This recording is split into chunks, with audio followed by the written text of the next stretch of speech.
Saudi अरब के Medina में बेहद दुखद और चौंकाने वाला हादसा हुआ, जिसने भारतीय तीर्थयात्री और उनके परिवारों के दिलों को झकझोर दिया।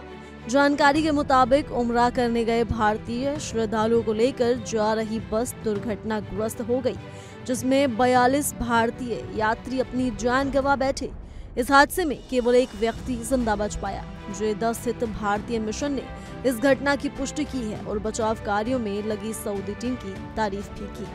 लेकिन ऐसे में सबसे बड़ा सवाल ये है कि क्या मक्का में जान गंवाने वाले नागरिकों का शव वापस भारत लाया जाएगा या फिर नहीं, क्योंकि मक्का में इस तरह के कानून बहुत कड़े हैं। तो चलिए जानते हैं क्या कहते हैं मक्का के कानून। तो ये हादसा न सिर्फ तीर्थ यात्रियों के परिवारों के लिए दुखद है, बल्कि इसे लेकर सऊदी अरब के हज और उम्रा नियम भी कई सवाल खड़े कर देते हैं। नियमों के मुताबिक अगर तीर्थ यात्रा के दौरान किसी यात्री की मृत्यु हो जाती है तो उसका शव उसके देश को भेजने की अनुमति नहीं है, चाहे वो मक्का में हो, मदीना में हो या सऊदी की किसी सड़क या विमान में। मृतक का अंतिम संस्कार सऊदी अरब में ही किया जाएगा। ये नियम वर्षों से लागू है और हर तीर्थयात्री को यात्रा शुरू करने से पहले इसके बारे में जानकारी भी दी जाती है।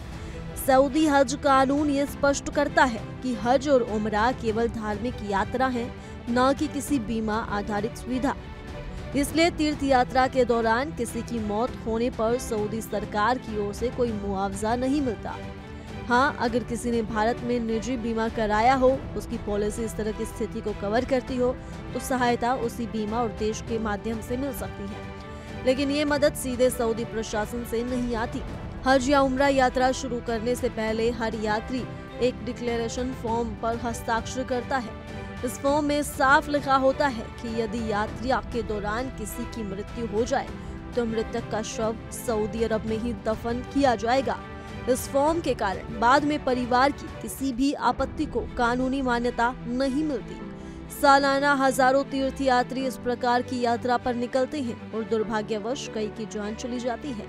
इस हादसे ने भी एक बार फिर इस नियम की सच्चाई को उजागर कर दिया है।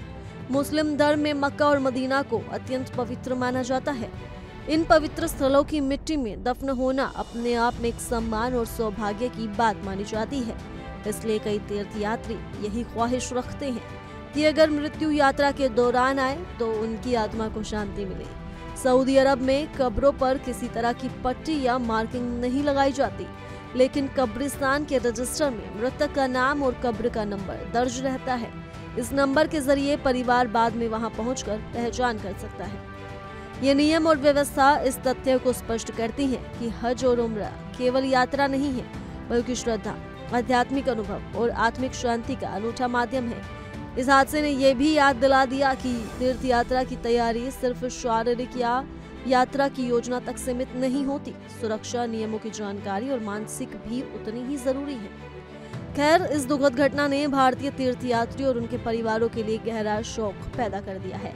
साथ ही ये भी उजागर किया कि तीर्थ यात्रा में श्रद्धा और सुरक्षा दोनों का संतुलन कितना महत्वपूर्ण है।